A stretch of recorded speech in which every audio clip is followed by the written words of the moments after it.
Hey girl, how are you doing? I am good. How are you? I am good. So, everyone, we want to welcome you to another episode of School Days, where we talk to creators and get the behind the scenes of their creative process. Today, we are with Lavi D'Souza. You know, I love that last name because it makes me Oh, just thank you. want to dance. But Lavi's going to be talking to us about the top website hacks that you need to have when starting a new site. And let me tell you, this girl knows her stuff. So we're going to get Oh, thank into you. it. Lavi, so you are based in Leeds. What are I things am, like yes. the ground? How are things right now on the ground as we're slowly coming out of lockdown? We are. So I one of those rare occasions when I am actually happy not to be in London. Sorry, Londoners, but it's just quieter over here, and things are more well paced, so to say. So there are people, of course, and people are anxious to get out, but it is better handled, so to say. So people are taking it slow. I live on a little on the outskirts, so it's even better here. There's more space to move about, social distance. So yeah, hopefully it stays that way. During this time, now that we've been on lockdown now for goodness, almost 2 months. It's well, 2 months exactly, actually. Almost, yes. Uh, you've been busy. You've been a busy bee, and I you've have launched a tried new to as much. website. So for those that are watching and you're tuning in, Lavi has a really beautiful site called Continent Thank you. Hop, where she talks about her travels. And of course, right now we're not traveling, and so Lavi has also pivoted and she started to lean on other strengths. One of her strengths has been, web development, and she's always available to share lots of really great tips, which I thought that's Anytime. why it'd be really great to have her on the show. Thank you. So, Lavi, you've started a new site, and I what? have. Tell us a little bit about that. Well, it was just something I was passionate about, but I didn't know what to do about it. And it just felt like it was the right time because I didn't have to worry about SEO, design, anything. I just wanted to give a platform to women to just share their stories in the hope that it would inspire people. Yeah, I just wanted to give a platform to women to just share their stories, hope that it inspired others, not to keep going about with things just because it had to be done in a certain way. Um, I mean, I come from India, and just I have been brought up traditionally as well. And while I had a more open environment to try test things personally and professionally, it just feels like people still aren't there, even in the times that we live in, and rightfully so. So I just wanted to give people a platform, I guess, especially women, and it just felt the right time to be doing something creative rather than worrying about where the income is coming from. I also wanted to just say, like, seeing those stories reminded me of when we first met. So, just to share the story, guys, Lavi and I met in a travel bloggers group on Yes, yeah. Facebook called Female Travel I think Bloggers, it right? was that one. Yeah. We just started talking and then realized that we were both going to be visiting the same country, Luxembourg, and would be in Luxembourg City, and Hmm. then decided to meet up. And I think everyone's going to be really grateful to get some really incredible tips. So, for I those that hope. are tuning in, Yes. again, Yeah. if Yeah. you are starting a new site, or even if you do have a site, these hacks and tips will definitely help you with I it. hope so. So, I hope um, it helps anybody starting out. Yes. That's no, I'm sure it will. But we're gonna go ahead and jump right into things. So, feel free to share your screen and let's Absolutely. pop this school days episode off. So, hi everybody. Thank you for joining me and Yolanda. I'm grateful to Yolanda for giving me this platform to share some info, knowledge, and I hope anybody who wishes to start a site takes away something useful from this. I have been an analyst for about a decade now. I deal with all and any domain, and while a lot of my work is into research, it's also about the functionality of a website and the look and feel. So I'm going to be sharing basic tips on what you should be doing when you start a new site. Like Yolanda said, I recently launched a new site, and I'm going to take you through the thought process and hope you take or leave with something useful to help you go back and think about how you can do something better for a site if you already have it, or you if you want to start a new one, how to go right through it and get it launched in maybe less than a week if possible. Right. So, what's your blog? Let's start with what's your blog. I know a lot of our friends, maybe people watching this already have a blog, but let's go back to the basics. So, what is a blog? A blog is nothing but a CMS. So, when you're talking of a CMS, what is a CMS? A CMS is nothing but a content management system. So, a content management system is wherein you don't really have to deal about having knowledge of coding, CSS, HTML, PHP. You just need a system wherein you can put in data, and that content or data management system will take care of the look and feel, right? So a lot of the bloggers currently are on WordPress, but there's so many other options that many of you may or may not know about. So there's Squarespace, there's Blogger, there's Medium, there's Wix, there's Gator, there's Constant Contact, and you can absolutely pick whichever content management system that you want or need. But how do you make that decision? Like, how do you know which one to pick? Now, in the 5+ years that I've been blogging, I was first on WordPress.com, then I will move to WordPress.org, and now I'm on Squarespace. And it's it's been it's been a big journey, and I wish someone had shared this info with me, because it would have just been easier to take a decision, not spend a lot of time and money moving from CMS to CMS, and just churning out content. So when you want to pick a CMS, what are the things you should consider?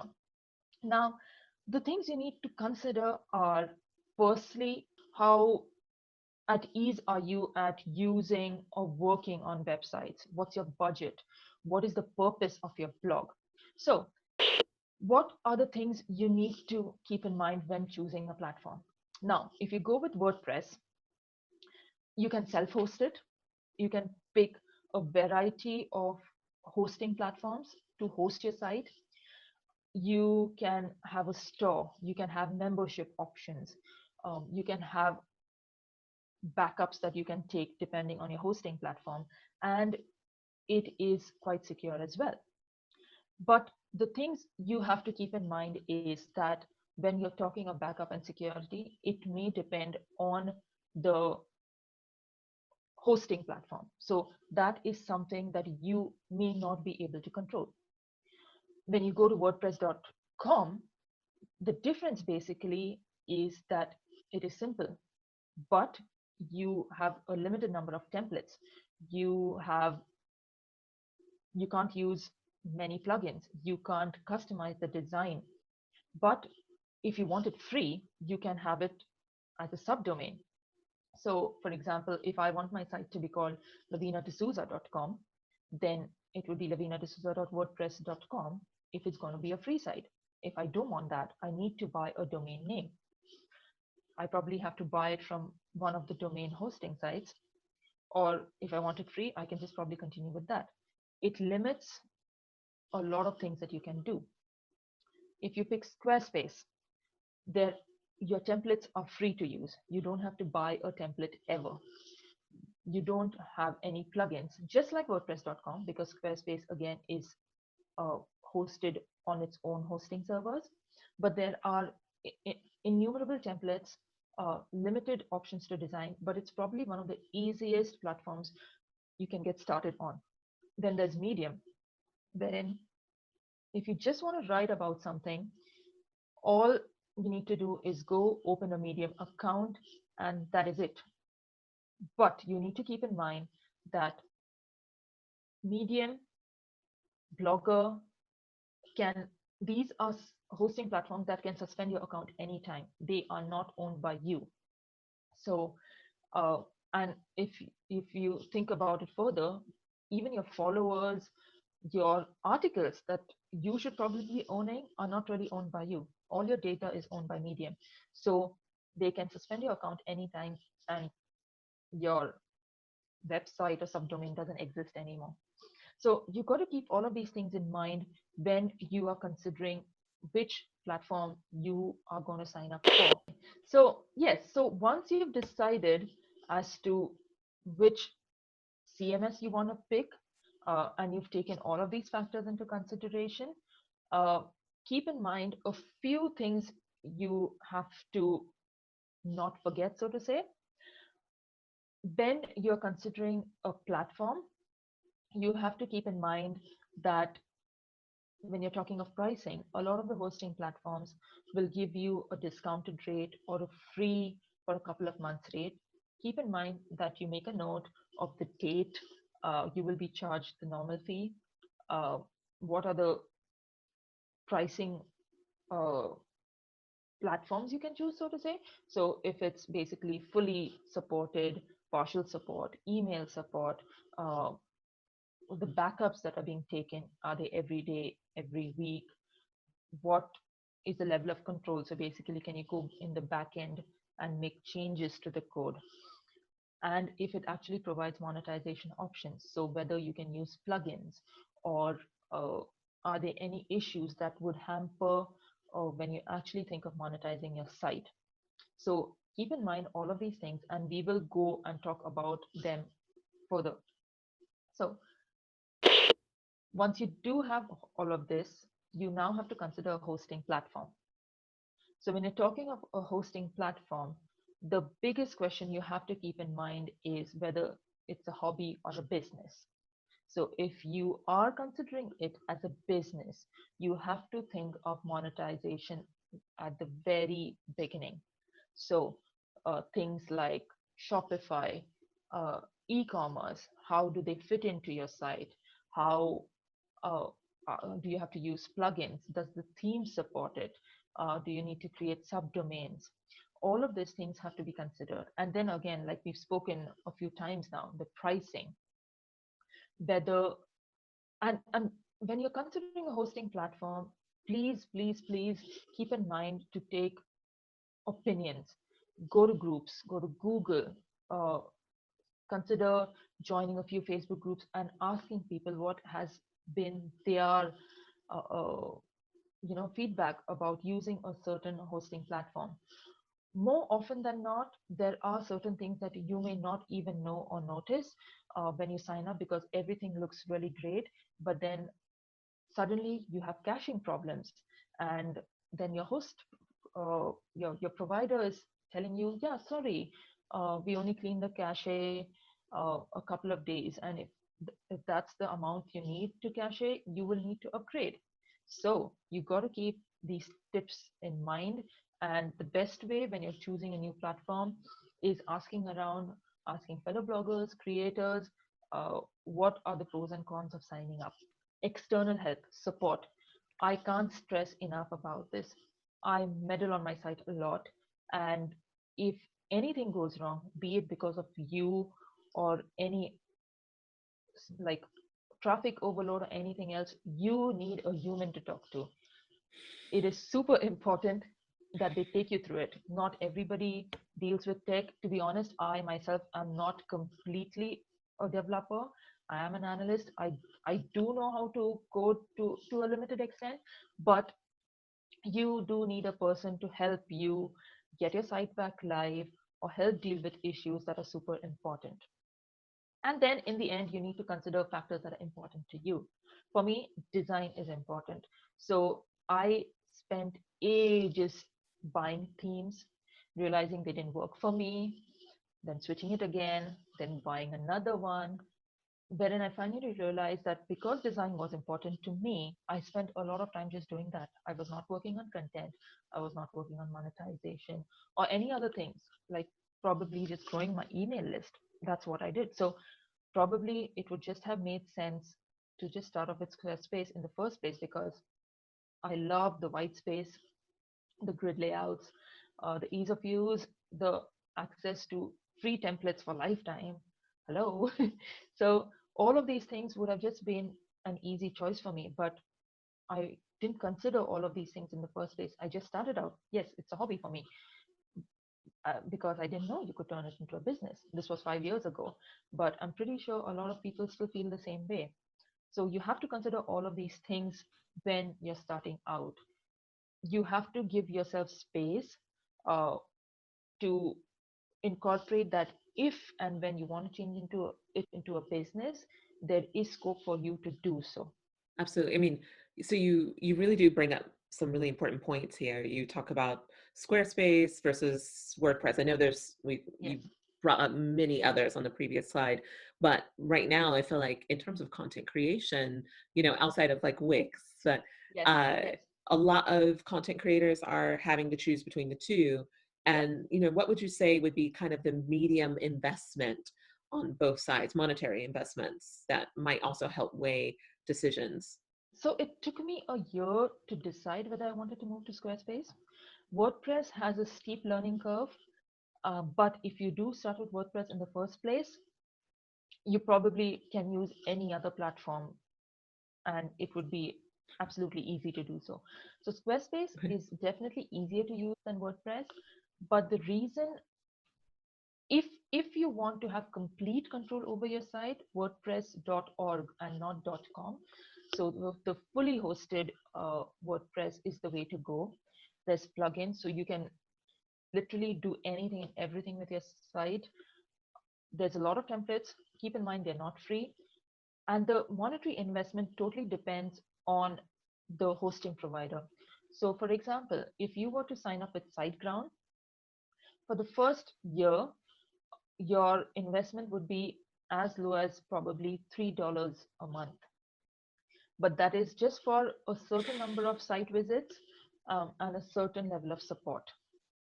If your traffic is higher, it varies again. And then I hadn't made a note of uh, the of when my year would be up, and when I was charged above $300 probably or more in just a jiffy, I was like, oh, I should have made a note of this, and I didn't realize that for my traffic levels it would end up being really expensive.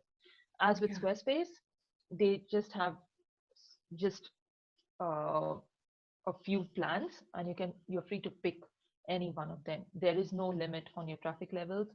The security is beautiful, and the number of templates that you can access is great as well. So you have to keep these things in mind. For me, when I moved, uh, my main issues were security, design, and pricing, which works well for WordPress. Sorry, for Squarespace for me. But if it comes to WordPress, if you're good at customizing things, or if you have support, or you're happy to help, or happy to hire help, that's probably fine. But yes, it took me a year to do so because I had to consider all of these things.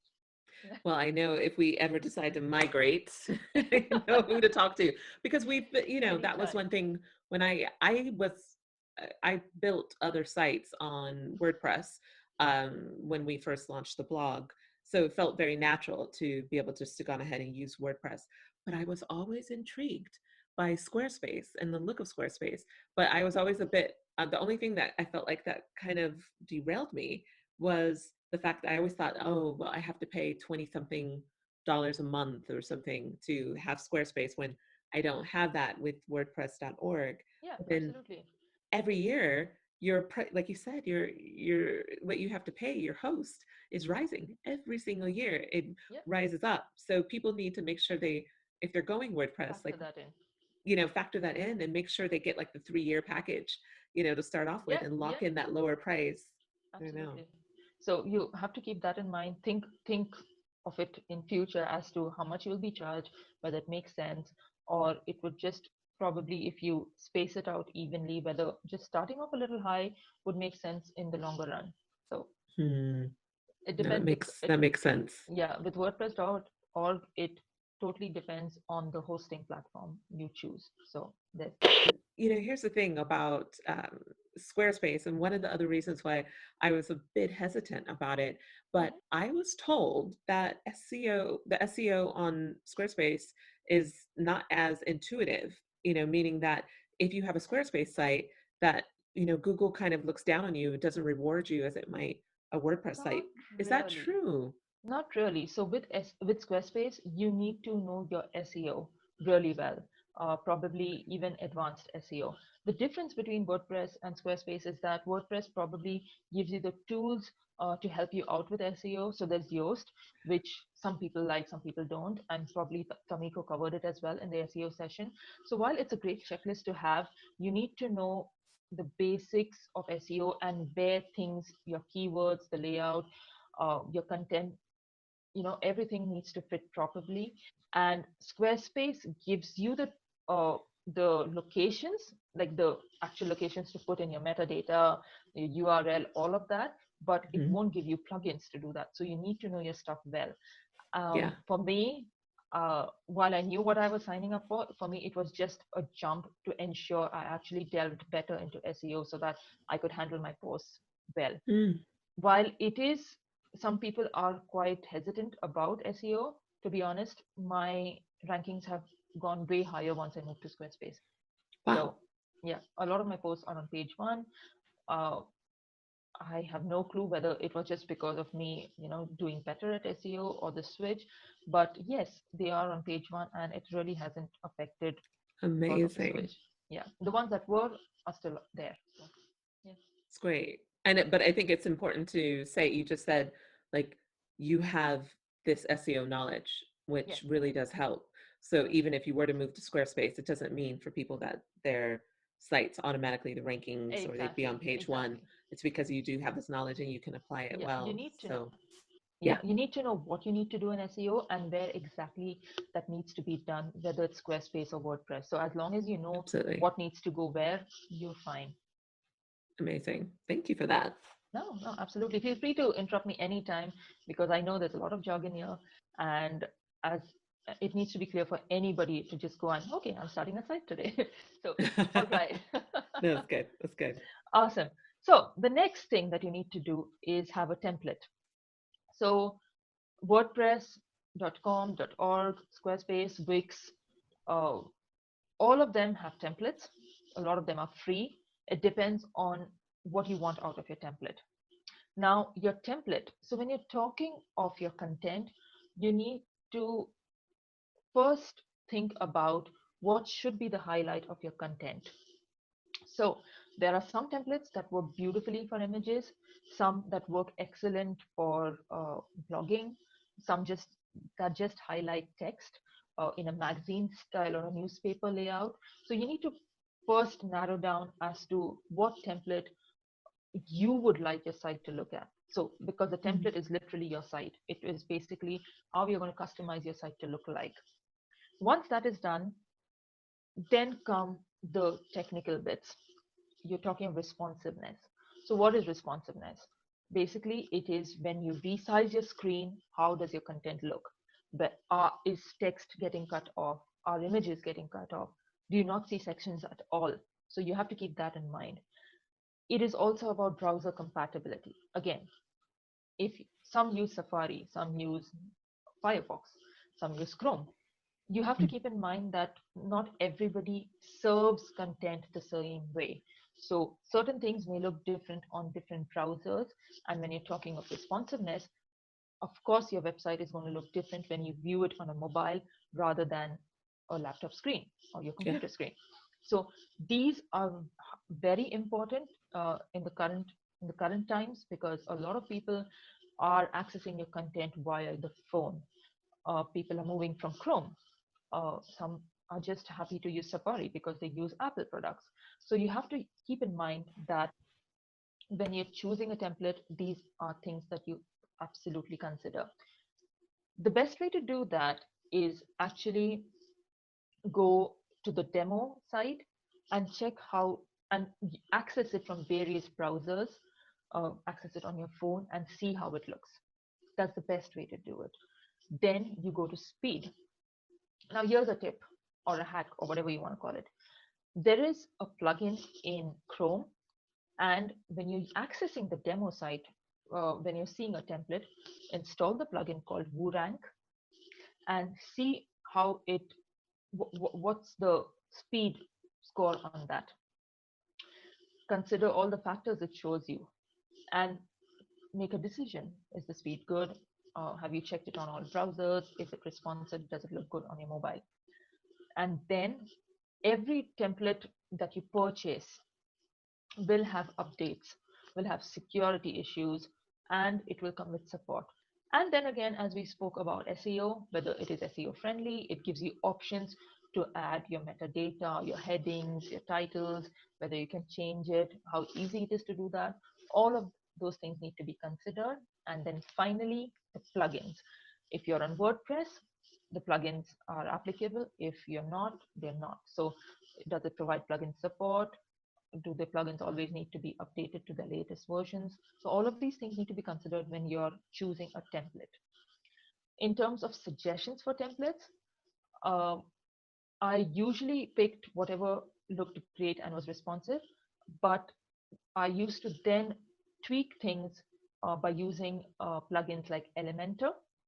I will be coming to those probably in the next slides, but there are plugins that help you now uh, add elements just the way you want it, irrespective of whether the template uh, actually has them inbuilt or not.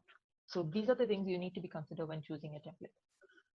Yeah, so once you've decided on your template, you need to now decide on your design.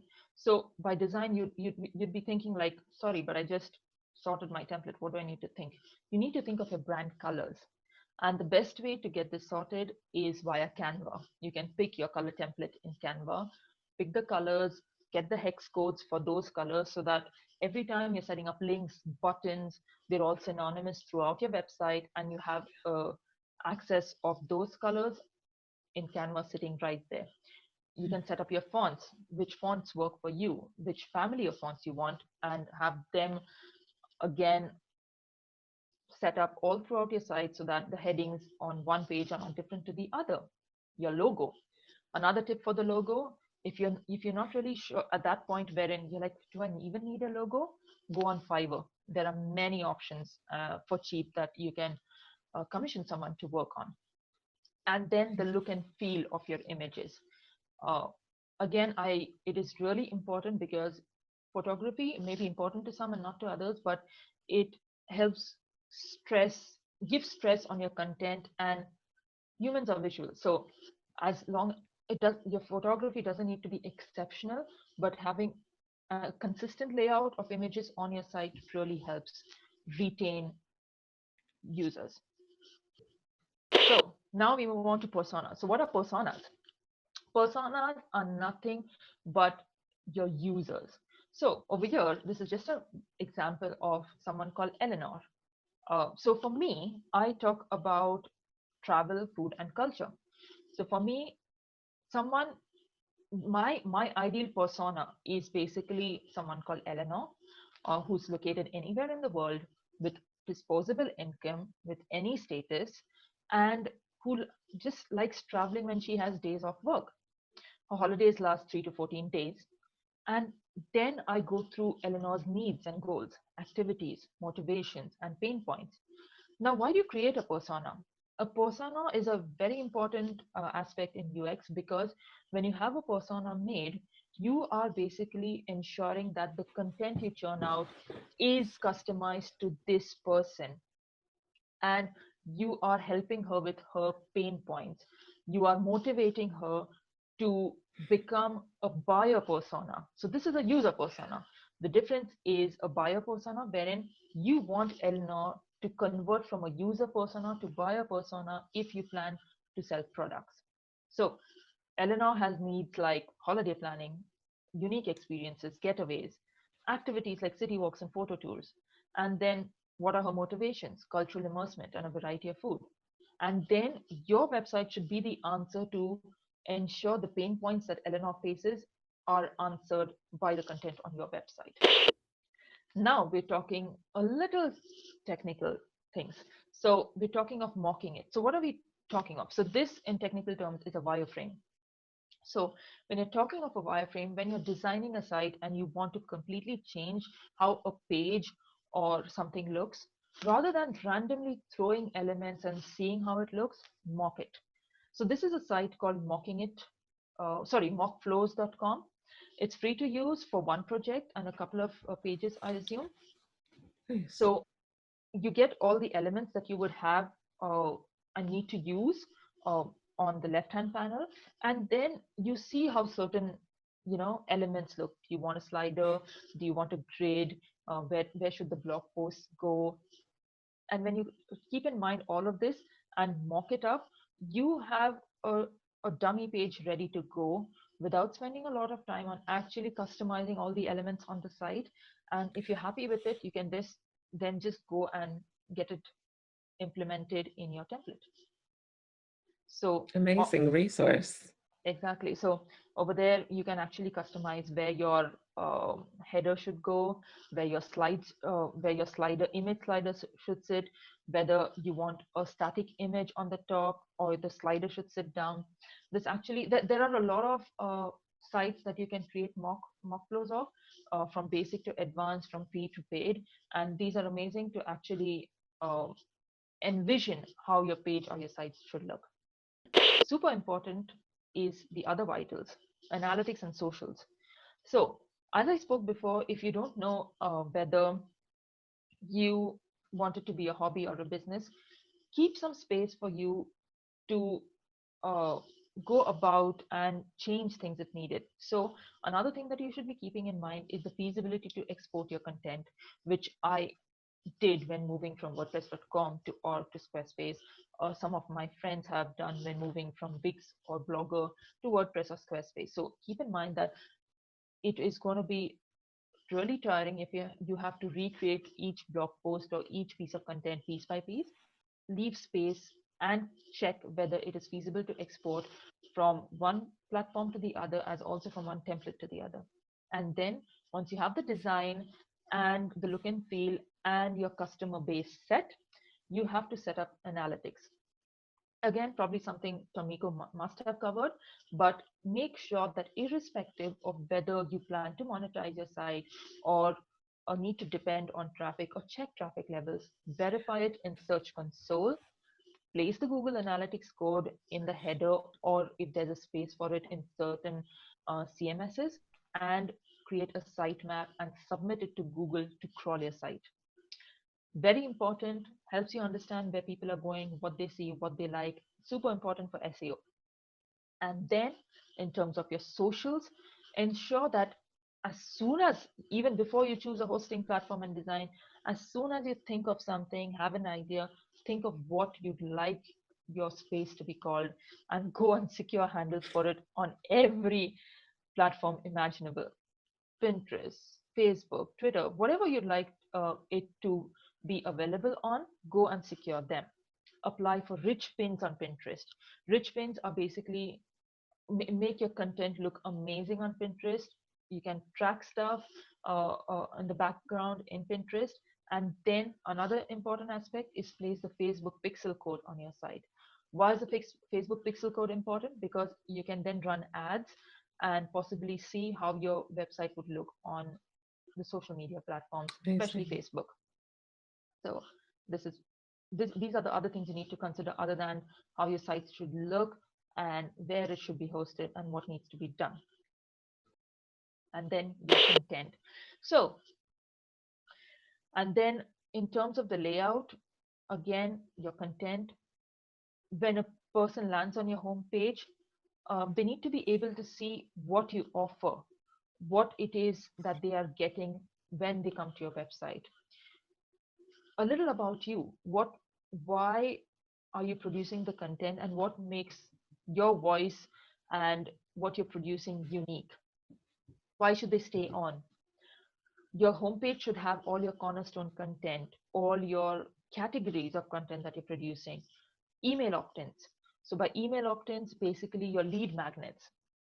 Uh, ensuring Yeah. people not just go away but also come back later, how they can get in touch with you, and any information that you think is essential that should be there on your website.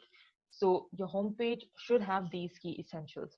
And then of course, if you're talking of WordPress specifically, you need to have these plugins that you can see on the screen, which is basically something for resizing, a favicon, uh, redirections, Elementor again for how your site should look, your social shares, WP Bakery and Rocket, which is basically how fast your site should load and how it should look.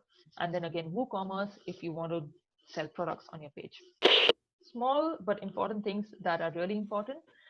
So, MailChimp, good to start off with for email opt ins, free for, if I'm not mistaken, 2000 users. Uh, there's not a steep curve in terms of learning of how you should do it, but comparatively easier than most. Etsy. Why Etsy? Etsy is where you will find presets. So if you don't want to concentrate on the look and feel of your site, but are keen to ensure that the photographs look consistent, you will find cheap presets on Etsy, and there's loads of them. Fiverr for designing your logo, for probably finding people to help with certain issues on your website. There's many, but keep in mind that you check reviews before you sign up with someone. WooRank, like I mentioned, before you buy a template, check the speed by installing the Chrome extension WooRank. It really helps to see how the template is doing by itself in terms of speed. Facebook groups. Again, if you're just starting Oh, out and have no idea, it's super, super important, not just to network and socialize, but uh, access really important info, be it template, SEO, conferences. There's so many Facebook groups for everything, and it just helps you, um, feel like you belong, but also gives you yeah. valuable information. Um, if you work full time, if you work 9 to 5, or if you're really bogged down with a lot of other chores, having a VA. Now, there's a lot of Facebook groups that have VAs. They can help you with anything and everything. So do your due diligence, but having a VA would really help you scale as well. Then Grammarly for, of course, grammar corrections, but also I use it as a backup space, not just to correct my grammar, but just have a copy in case there's some issue, network or otherwise, because I've heard horror stories of people just losing content. And for the same reason, you can use Evernote and Google Drive for all your spreadsheets. Then your alt text. Why is alt text important? So people who cannot read, the alt text is super important for them. So that needs to be kept in mind. Yeah. The category pages, they have to, Google gives a lot of importance to category pages, and you need to ensure that they explain to Google as to what your site is about. And then a content calendar. Something that I didn't know of when I started, but having a content calendar is super important because not everybody is searching for Christmas recipes or Halloween outfits or throughout the year. Mhm. And having a content calendar is super important so that you churn out content that is relevant in advance for those specific periods, and you create something that will help you churn out content for your site throughout the year. So yes, those were my quick hacks. And yes, over to you, Yolanda. Lavi, oh goodness, you've dropped so many gems in this session. And I really do appreciate that because I think for people who are considering starting a new site or maybe are kind of struggling with the site that they do have, they'll take a few things away from this I and really it'll hope give so. them lots to think of. When we first started our site, we weren't really thinking about monetization, but this is a new like period. Like people are It is. starting sites and they're monetizing right away, and Absolutely. so I think that's such an important thing to think about. And I'm so glad that you brought it up Oh, thank along you. with so many other things. Now, for those that are watching and you might still be kind of like unsure because everything that Lavi shared, like honestly, there's no easier way to share it. I mean, It it's isn't. You have to like, go through the. You have to go through it at least once. It you is do. important. Yes. It's just it's like she said there's a lot of jargon. Yeah. And part of it is just learning. Like what do the acronyms It's a one-time mean? thing. Yeah. Yeah, like you learn it and you put it to practice and then you actually know it. So you do that or you just have a lot of money and you pay someone to do it all Oh for yeah. you. And I'm glad you mentioned it because you need to make sure you're there 24/7 to take care of your site because nobody else is going to do that for you. It is Exactly. what it Oh is. my gosh, yes. Yep. I've known so many people that have paid someone to do something on their site. They don't learn anything in terms No. of doing anything on their site and then they get screwed over. Yeah, absolutely. It's So not a good situation at not a all. good So situation to be in. Yeah, yeah. So it's like, yeah, you can pay someone to do the work, but know how to do these things yourself, from the absolutely. get-go. I always say, like, know how your site works, know how Yep, to do yep. basic tasks, and then, It, pay it someone. goes a long way. It goes a long way. Yeah, yeah, there's horror stories. I won't get Yeah, into all of that. yeah. But again, we just want to say thank you so much for joining us on this Thank you episode for of School having me. Days. And It's been really fun. Yeah. And I it hope, has. irrespective of, whether you're just starting out or have been around for a while, if you could take away just one key learning from this, I would be really happy. So I hope it helps. Yeah. No, I am so grateful for you for that. And for those that are watching and you're wondering how to support School Days and how to support our creators, well, there's lots of different ways that you can do that. Some of our creators are partnering up with a chosen charity. Others are saying, please do, support your favorite creators by, sliding into their DMs and asking for their Cash App or asking for, their PayPal me. So if you would love to make a donation, feel free to do so. It is not compulsory. All of this training is provided for free by our creators, and it takes us about 11 hours per episode to do all the planning and the production. So we want to thank you. Thank you for being such a valuable part of our community, both Lavi and those who are watching.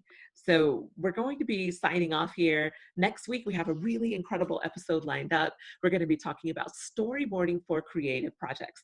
And Amazing. we have Clay Huntingdon from Wind Oh, Collective wow. that will be coming in, and he Oh, has he's some amazing. incredible He's things to amazing. share. Has worked at some incredible brands. So really excited to have him on board. And so for those that are just tuning in for the first time, we hope you'll be coming back every week. For season 1, we'll be featuring a different creator. And feel free to catch up on the back episodes if you're watching on YouTube.